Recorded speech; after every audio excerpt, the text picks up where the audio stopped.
इस बाड़मेर जिले जोधपुर जिले में या जोधपुर संभाग में कहें, बहुत सारे संगठनों ने साथ मिलकर के एक कार्यक्रम आयोजित किया है, इसलिए भी इस कार्यक्रम की महत्ता है। क्योंकि जो बात मैं आगे आपको बताने जा रहा हूं, आज आपने जो सम्मान मुझे दिया मुख्य वक्ता के तौर पे, उसको ध्यान में रखते हुए जो बात कहने जा रहा हूं, उसका शुरुआत ही ये है कि आज का कार्यक्रम जिस तरीके से आयोजित किया गया है और जिस तरीके से इस कार्यक्रम को डिजाइन किया गया कि जो वक्ता पहले से तय हैं उनके अलावा कोई नहीं बोलेगा। मैं कह रहा हूं कि मुझे सिखाने वाले लोग यहां बैठे हैं, जिन लोगों से मैंने बोलना सीखा है वो लोग यहां उपस्थित हैं, लेकिन आपने जो सम्मान हमें दिया मुख्य वक्ता के तौर पे, तो ये भी एक कार्यक्रम की मर्यादा है। सही समय से ये कार्यक्रम चल रहा है, ये भी इसकी एक मर्यादा है। SC, ST, OBC और माइनॉरिटी सभी लोगों को इसमें शामिल किया गया है, चाहे वक्ता हो चाहे श्रोता हो, ये भी इस कार्यक्रम की महत्वता है। और उससे भी आगे बढ़कर इस कार्यक्रम की महत्वता ये है कि हमने इस कार्यक्रम के अंदर साफे, मालाएं, मोमेंटो या और किसी प्रकार का ढोंग ना करते हुए जो भी यहां मंच पे आ रहा है उसके सम्मान में भारतीय संविधान दिया जा रहा है। इससे बड़ा कोई कार्यक्रम देश में हो नहीं सकता। इसलिए मैं आपको बताना चाह रहा था कि ये कार्यक्रम क्यों बहुत ज्यादा इंपॉर्टेंट है। अब बात ये रही कि सिंबल ऑफ नॉलेज, और जिसके जन्मदिन को पूरी दुनिया ने वर्ल्ड नॉलेज डे घोषित कर दिया, आज उस देश के अंदर उस महापुरुष का इतना सम्मान जितना होना चाहिए इतना क्यों नहीं हो रहा? क्यों नहीं हो रहा? इसके पीछे एक बहुत बड़ी वजह यह है कि उनका जन्मदिन तो इंपॉर्टेंट है, लेकिन जन्म हुआ कहां है यह भी इंपॉर्टेंट है। इस देश के अंदर जाति व्यवस्था को इतनी तवज्जो दी जाती है, जिसकी वजह से बाबा साहब अंबेडकर ने जिस जाति में जन्म लिया उस जाति को इस देश के अंदर सम्मान नहीं होने की वजह से बाबा साहब अंबेडकर को जो पूरी दुनिया में सम्मान मिला वो भारत में नहीं मिल पाया। पूरी दुनिया ने जो सम्मान दिया, क्योंकि दुनिया में जाति व्यवस्था नहीं है, जाति व्यवस्था सिर्फ भारत में है, इसलिए भारत के अंदर उनको जितना सम्मान मिलना चाहिए वो नहीं मिला। आज एक बड़े पैमाने पे परिवर्तन होता हुआ दिखाई दे रहा है, क्योंकि जब से मैं जानने लगा हूं या बाबा साहब अंबेडकर को पढ़ना शुरू किया है या बाबा साहब अंबेडकर के कार्यक्रमों में जाना शुरू किया है, तब से मुझे पता चला है कि आज 25-30 साल में इतना परिवर्तन आया है कि हमारे लोग सारे जाति व्यवस्था को भुला करके, यहां तक कि वर्ग व्यवस्था को भुला करके एक मंच पर आकर के अपने मसीहा का जन्मदिन मना रहे हैं। ये बहुत बड़ा एक अच्छा संदेश हमारे लिए है। साथियों, भारत के अंदर जिस जाति व्यवस्था की वजह से बाबा साहब अंबेडकर को सम्मान नहीं मिल पाया, और बाबा साहब अंबेडकर ने भारतीय संविधान के अंदर अनुच्छेद 15 के अंदर जाति, मूल, वंश, धर्म, इसके आधार पर जो जिस प्रकार का भेद होता है उसे बाबा साहब ने विभेद किया है, समाप्त किया है। लेकिन उसके बावजूद भी हम समझते हैं कि हमारे लोगों ने या तो संविधान पढ़ा नहीं, या जाना नहीं, या हमारे दुश्मन ने संविधान को पढ़ाया नहीं, संविधान को छुपा के रखा। इसकी वजह से हमारे लोगों को जानकारी नहीं मिली, और जानकारी ना मिलने की वजह से वे लोग आज भी जाति व्यवस्था में जकड़े हुए हैं। अगर हमें बाबा साहब अंबेडकर को सच्चा सम्मान देना है, अगर हम चाहते हैं कि हमारे समाज की तरक्की हो, अगर हम चाहते हैं कि जिस तरीके से मंचों पर आकर के हम बात कर रहे हैं उस बात का सही अमलीकरण हो, तो हमें अपने घर से जाति खत्म करने की शुरुआत करनी होगी। सबसे पहले मैं आपको जाति व्यवस्था का थोड़ा बता देना चाहूंगा, बनी कैसे, बाबा साहब ने जोड़ा कैसे। जब हमारे दुश्मन ने हमें बांटने का काम किया तो सबसे पहले उसने वर्ण व्यवस्था का चौथा वर्ण बना करके हमारे समाज के 50% लोगों को वर्ण व्यवस्था में शूद्र के तौर पर डाल करके हमारे को 2 भागों में विभाजित किया। उसके बाद उन्होंने जो प्रतिपक्ष में लड़ाई में था उस 50% को तोड़ करके उन्होंने अछूत घोषित किया और कुछ लोगों को जंगलों में जाने के लिए मजबूर कर दिया। ये हमारे समाज का पहला डिवाइडेशन था। उसके बाद में उन्होंने जातियां बनाई काम के आधार पर, और काम के आधार पर जातियां बनी तो सबसे पहले 12 जाति थी, सिर्फ 12 जाति, क्योंकि 12 ही काम थे और 12 ही जाति थी। लेकिन आज उसी काम की वजह से पूरे देश में 6743 जातियों का निर्माण कर दिया गया और वे आपस में मिलने को तैयार नहीं।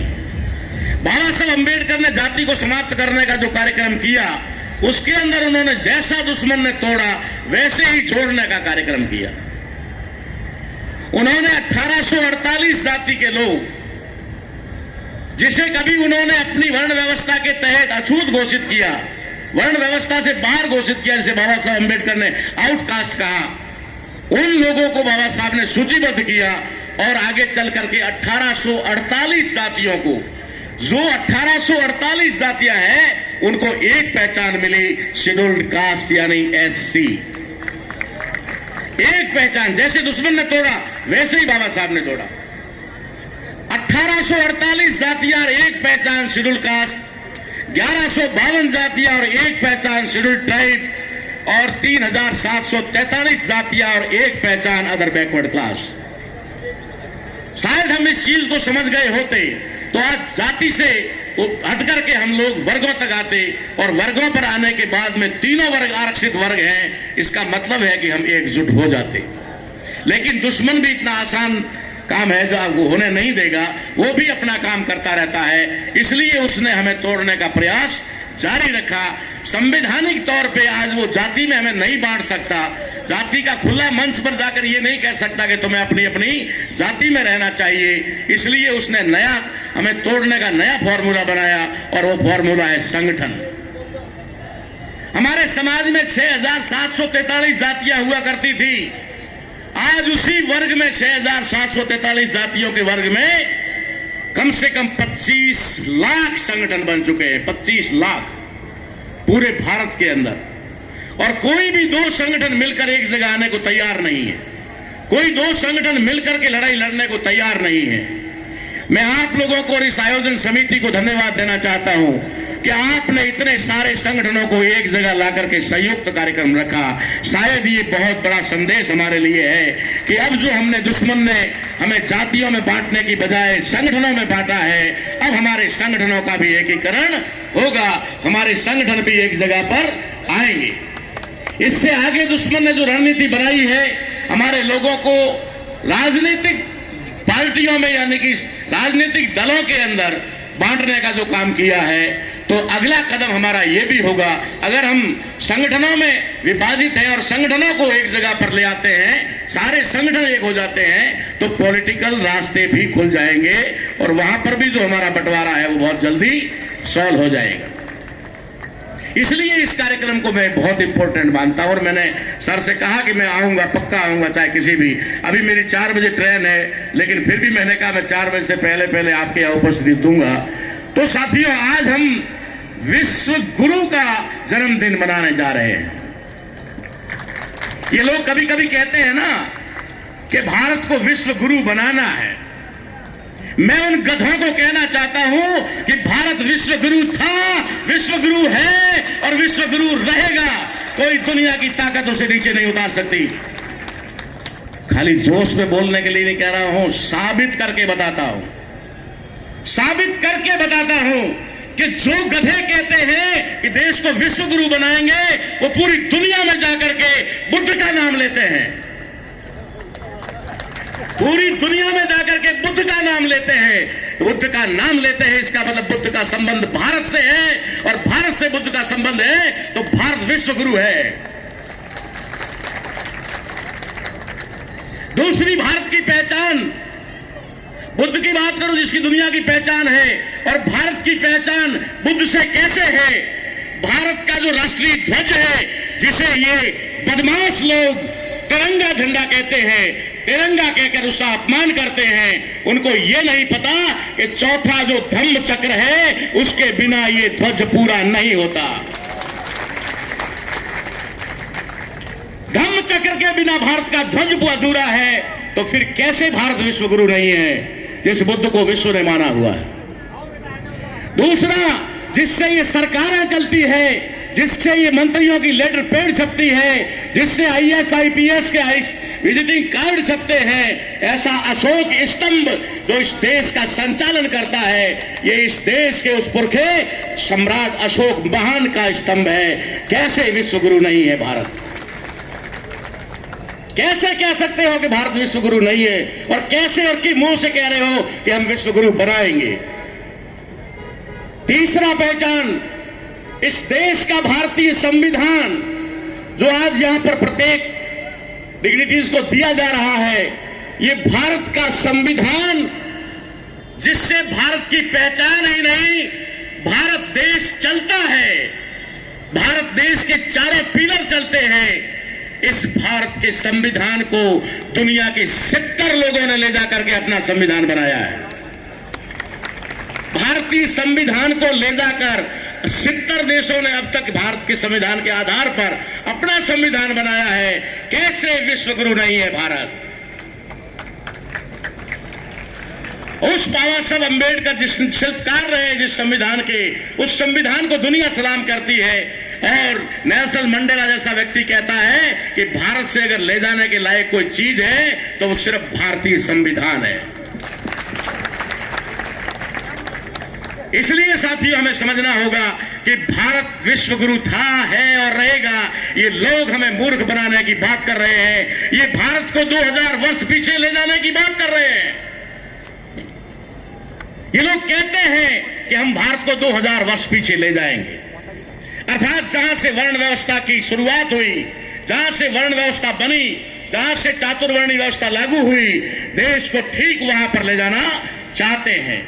और भारतीय संविधान से उनको कितनी नफरत है ये आपको बताना चाहता हूं। इस देश के अंदर एक संगठन विशेष के लोग 26 जनवरी 1950 के दिन जब भारत का संविधान भारत में लागू हुआ, उसी 26 जनवरी 1950 को काठमांडू में नेपाल की राजधानी में बैठकर वो संगठन अपनी मीटिंग कर रहा था, और मीटिंग में वो एक रेजोल्यूशन पास करता है कि आज भारत में जो संविधान लागू हो रहा है ये संविधान हमारा नहीं, हम इसे संविधान को नहीं मानते, हम मनुस्मृतियों को मानते हैं और मनुस्मृतियों को ही इस देश में लागू करेंगे। आज वे लोग समरसता की बात करते हैं, और आज वे लोग उस बाबा साहब अंबेडकर के पुतलों पर हार चढ़ाने के लिए जाते हैं। इसलिए मैं उनको कहता हूं हराम खोर। खुला बोलता हूं, अपनी मौत को ललकार रहा हूं, मैं कोई डरने वाला नहीं। जो लोग बाबा साहब अंबेडकर के पुतलों को जब संविधान बनकर तैयार हुआ, बाबा साहब अंबेडकर की तस्वीरों को कुचलते थे, भारत के राष्ट्रीय ध्वज को पैरों तले कुचलते और जलाते थे, जो संविधान को नहीं मानने के कहकर के संविधान को जलाते थे, आज वे लोग बाबा साहब अंबेडकर की जयंतियां मना रहे हैं और कह रहे हैं समरसता। हमारे गुरु ने अभी शिव नारायण जी ने कहा कि समरसता, मैं थोड़ा और इसको और थोड़ा पोस्टमार्टम करके बता देता हूं कि क्या षड्यंत्र है। आज यहां कोई साधारण लोग बैठे हुए नहीं है, आज संविधान के ज्ञाता यहां पर बैठे हुए हैं। मैं आपको शाब्दिक षड्यंत्र के बारे में बताना चाहता हूं।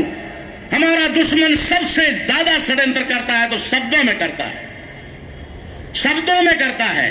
और हमारा भोला भाला समाज जिसने सदियों से न तो शब्दों का निर्माण किया, न शब्दों का पोस्टमार्टम किया, न शब्दों को समझा, जैसा उसको दिया वैसा लेकर चल दिया। अब उसको क्या पता समता क्या है और समरसता क्या है, समता क्या है और समरसता क्या है।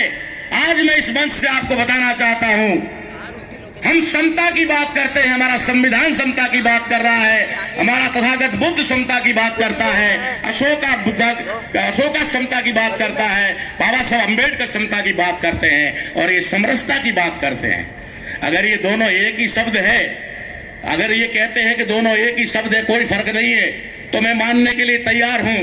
लेकिन हिंदी के शब्दों का पोस्टमार्टम करने के लिए मैं अंग्रेजी के शब्दों का सहारा लेता हूं।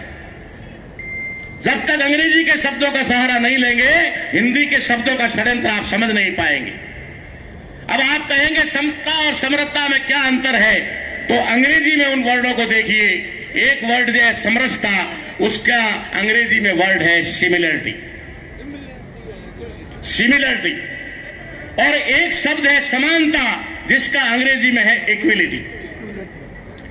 हम चाहते हैं इक्विलिटी और वो कहता है नहीं सिमिलरिटी। तुम मनुष्य हो ये नहीं कहना चाहता वो, तुम मनुष्य जैसे हो ये कहना चाहता है।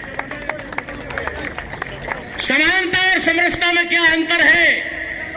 कोई पीली वस्तु अगर दिखा दी जाए और कहा जाए ये सोना है, और अगर वो सोना नहीं है तो क्या कहा जाएगा? सोने जैसी है। सोना तो नहीं है, सोने जैसी है।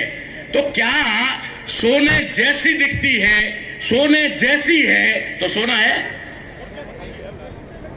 हम कहते हैं सोना चाहिए, वो कहता नहीं नहीं सोने जैसी है। अब मैं आपको सामाजिक उदाहरण देता हूं एक, जो हम लोग समानता, सिमिलरिटी और इक्विलिटी की बात करते हैं उसके अंदर। अगर बाई द वे कभी क्या मेरे पास तो कई उदाहरण आते हैं, बस में बैठा हुआ होता हूं, ट्रेन में बैठा हुआ होता हूं, तो अक्सर राजस्थान में ये परंपरा है, इसलिए राजस्थान के अंदर और खास करके हमारे जोधपुर संभाग में वो आपको ये नहीं पूछेंगे आप कितने पढ़े लिखे हो, वो ये नहीं पूछेंगे आपके क्या काम करते हो, वो ये नहीं पूछेंगे आपका नाम क्या है, वो ये नहीं पूछेंगे आप कहां जा रहे हो, पहले ही पूछेंगे भाया कई जात रो है। सबसे पहला कई हाक में है। अब सवाल पूछा है तो जवाब देना पड़ता है। तो अगर मैंने जवाब दे दिया और मैंने कहा कि भाई मैं तो भील हूं, अगर मैंने ये कहा कि मैं भील हूं, तो वो क्या कहता है? भील जैसे लगते तो नहीं हो, कहता है वो, भील जैसे तो नहीं लगते हो। तो मैं कहा बता कैसा लगता हूं? तो वो कहता आप तो ठाकुर जैसे लगते हो। मैंने कहा भैया ठाकुर जैसा लगता हूं पर ठाकुर नहीं हूं और बनना भी नहीं चाहता। ये है सिमिलरिटी और ये है समानता, इक्विलिटी। इक्विलिटी में हम इंसान हैं, इंसान को इंसान का बराबरी का दर्जा मिलना चाहिए। वो कहते हैं तुम इंसान नहीं हो, तुम इंसान जैसे हो। देखा है ना कई बार मारवाड़ी में, जहां पर लोगों के पास शादी ब्याह होते हैं या मृत्यु भोज होते हैं देहात गांव के अंदर, तो देहात गांव में जाने का मौका जिनको मिलता है वो पता है उनको। जब हमारे लोग बैठे होते हैं बाहर, हमारे लोग मतलब किसी भी कास्ट के जो जिनको इनकी व्यवस्था ने नीचा समझ रखा है उनको, तो वो क्या कहते हैं? भाई थोड़ी टाइम करे मिनक जिम्मे। मैं आपको पोस्टमार्टम करके बताता हूं भाई, ऐसे ही नहीं बताता हूं। वो कहता है थोड़ी टाइम करो मनक जिम्मे है। वो जिम्मे है देखा तो मनक है तो थोंगी है। नहीं समझा उसने आपको इंसान, नहीं समझाना और समझा भी नहीं, कह भी दिया गाड़ू जी कि आप इंसान नहीं हो, साबित भी कर दिया। तो ये है समरसता और ये है समानता में अंतर। हम समानता की बात करते हैं और वो जो है समरसता की बात कर रहा है। आप समरसता के जाल में मत फंसना भाइयों। अगर समरसता के जाल में फंस गए तो फिर आप जिंदगी में कभी आजाद नहीं हो सकते। जो आजादी हमारे पुरखे ने हमें दिलाई, वो आजादी आप खो दोगे अगर आप इन शब्दों के षड्यंत्र में फंसते गए। शब्द षड्यंत्र को नहीं समझा, इनके शब्द जाल को नहीं समझा, तो आप फिर से गुलामी में धकेल दिए जाओगे। जैसे आज हमें जरूरत किस बात की है? आज हमें सिर्फ दो बातों की जरूरत है, अगर आप समझ सकते हैं तो। इतना लंबा बोलने के बाद में सिर्फ दो ही सेंटेंस मुझे बोलना था, लेकिन इसको समझाने के लिए इतना बोलना पड़ा। हमें सिर्फ दो लोगों को परखना और पहचानना है। एक हमारे गले से हांडी उतार कर टाई पहनाने वाले को, हमारे गले से हांडी निकाल कर टाई डालने वाले को, उसको हमें परखना भी है और पढ़ना भी है। और एक जिसने हमारे गले में हांडी डाली थी, उसको भी परखना और पहचानना पड़ेगा। नहीं तो मारवाड़ी में कहावत है कि औंधी गद्दी सौंप के लादो आए। दुश्मन दुश्मन दुश्मन दुश्मन, पुलिस सामने आ गई तो दुश्मन, एसडीएम तहसीलदार आ गया तो दुश्मन, मुख्यमंत्री का नाम आ गया दुश्मन। दुश्मन है कौन, पहचानने की कोशिश करो। हमें बता दिया जाता है कि सारे आपके दुश्मन हैं, फिर हम लड़ाई लड़ लेंगे वकील साहब। जब सबको दुश्मन बना दोगे तो फिर तो लड़ाई जीत ली हमने। अरे जो वास्तव में दुश्मन है उसको पहचानो, और वास्तव में दुश्मन है उसको पहचाने बिना हम अपनी लड़ाई को जीत नहीं सकते, लड़ नहीं सकते। इसलिए उसे पहचानना होगा। जिस बात की चर्चा आए दिन हम करते हैं, कार्यक्रम लगाकर, पंडाल लगाकर, माइक लगाकर रोना रोते हैं कि बाबा साहब अंबेडकर के संविधान से पहले हमारी ये दशा थी, वो दशा थी, आज फिर से ये लोग हमारी उस दशा को फिर से लाना चाहते हैं। लोग कौन इनानिया जी, लोग कौन? लोगों को लाना पड़ेगा, सामने लाना पड़ेगा, पकड़ कर लाना पड़ेगा। और ये बीड़ा मैंने उठाया है कि मैं पकड़ के लाऊंगा। और मैं पिछले 1 साल से किसान आंदोलन में रह करके उसके बाद लगातार दुश्मन को एक्सपोज कर रहा हूं कि इस देश में रहने वाले जिनको कभी आर्य कहा, देव कहा, कभी उनको सुर कहा, कभी उन्होंने अपने आप को क्या क्या नाम दिए, आज जिनको ब्राह्मण कहा जाता है, वे लोग इस दुनिया के यहूदी नस्ल के लोग हैं। खुला बोलता हूं, कोई गोली मारना तो मार दे। ओपन बोल रहा हूं, 1 साल से कंटिन्यू बोल रहा हूं। और वकील साहब, जिन्होंने नहीं पढ़ा है वो यहूदियों की हिस्ट्री पढ़ लेना। हिटलर ने ऐसे ही पूरा का पूरा उनका खात्मा नहीं किया था, और हिटलर के खात्मा करने के बाद में भी पूरी दुनिया के लोगों ने देखा था कि इन यहूदियों को अगर जहां भी रहेगा ये जहर फैलाएगा, इसलिए इनको सबको इकट्ठा करके एक जगह डालो। इसलिए 1948 में इजराइल देश की स्थापना हुई, और इजराइल में दुनिया भर के यहूदियों को ला करके वहां पर डाल दिया गया। लेकिन भारत में रहने वाले यहूदी हिटलर की टोपी पहनकर, हिटलर का सिंबल लेकर, जिसको स्वास्थ्य कहते हैं, वो लेकर के, हिटलर की नेकर पहन करके कहा हम तो तेरे वाले हैं, क्योंकि उनको मालूम था कि हिटलर सबको मारते मारते हमें भी मार देगा। इसलिए उन्होंने भेष बदल दिया और कहा हम तो तेरे वाले हैं, इसलिए बच गए। वो तो हिटलर से बच गए, लेकिन अगर आप इसी तरह से बटे रहोगे तो इनसे आप नहीं बच पाओगे। मुझे मालूम है, मैं बुद्ध को मानने वाला व्यक्ति हूं, तो मुझे मालूम है मौत तो आएगी, और कहां आएगी, कैसे आएगी, शायद किसी को पता नहीं, तो मुझे भी पता नहीं। और मरने से डरना क्यों है? जब पैदा हुए हैं तो मरना ही है। मरने से पहले मेरे समाज को सचेत तो करके जाऊं कि तुम्हारा दुश्मन कौन है। इसलिए मेरा आप लोगों से अनुरोध है कि आप, और खास करके एक लास्ट में बात कहना चाहूंगा कि इस देश के अंदर अभी भी एक चीज चल रही है, और शायद यहां मुस्लिम वक्ता भी मेरे बाद में है, तो एक बात आप ध्यान रखिए। मैंने सुना है कई मंचों पर जाकर के कि हम लोग एक शब्द का इस्तेमाल करते हैं, और वो शब्द है, ध्यान से सुनना, बात को डिस्टर्ब मत करना बीच में, वो शब्द है हिंदुस्तान। बड़ा अच्छा लगता है सबको बोलने में भी, और मंचों से बोला जाता है हिंदुस्तान, हमारे हिंदुस्तान में, हमारे हिंदुस्तान में। मैंने एक नारा दिया था 2015 में। क्या नारा दिया था? मैंने कहा भारत को हिंदुस्तान बोलना, भारत को हिंदुस्तान बोलना संविधान द्रोह है। भारत को हिंदुस्तान बोलना संविधान द्रोह है, और अगर ये संविधान द्रोह है तो यही राष्ट्रद्रोह है। जैसे ही मेरी आवाज दिल्ली तक गई, जैसे ही राष्ट्रद्रोह की आवाज दिल्ली तक गई, उन्होंने जेएनयू के अंदर एक पंगा खड़ा किया और राष्ट्रद्रोह का नारा देकर कन्हैया को प्रोजेक्ट किया। ये हिंदुस्तान शब्द के ऊपर मैं आपको बताना चाह रहा हूं। आज आप भारतीय संविधान सबको दे रहे हैं, भारतीय संविधान लोग पढ़ भी रहे हैं। भारतीय संविधान को पढ़ते समय भारतीय संविधान के आर्टिकल 1 को तो पढ़ते ही होंगे, पहला अनुच्छेद तो पढ़ते ही होंगे। पहले ही अनुच्छेद में लिखा हुआ है इंडिया दैट इज भारत। मैं अंग्रेजी का ज्यादा जानकार नहीं हूं, लेकिन कुछ काम की चीजें ढूंढ निकालता हूं। अगर संविधान के आर्टिकल 1 में यह लिखा होता इंडिया और भारत, तब तो हम समझते भाई इसका नाम इंडिया भी है और भारत भी है। अगर लिखा होता इंडिया एंड भारत, तब भी हम समझते कि इंडिया भी है और भारत भी है, दोनों ही है। या लगता या और लगता, तब तो हम मानते। वहां क्या लिखा हुआ है? इंडिया दैट इज भारत, अर्थात जिसे आज अंग्रेजों ने इंडिया कहा है वह मूल रूप से भारत है। यानी इस देश का नाम भारत है, इंडिया भी नहीं है। बाबा साहब अम्बेडकर ने कहा इंडिया भी नहीं है, इंडिया दैट इज भारत। इस देश का नाम भारत है।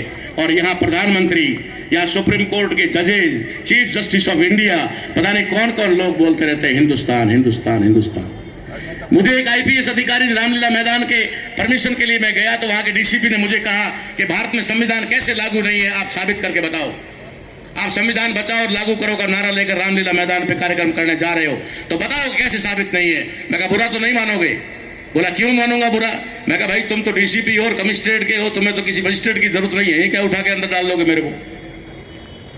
बोला नहीं आप बताइए क्या कहना चाहते हैं। मैं कहा सुबह से शाम तक आप राष्ट्रद्रोह करते हैं, संविधान द्रोह करते हैं। अब साहब उस डीसीपी की क्या हालत होनी होती।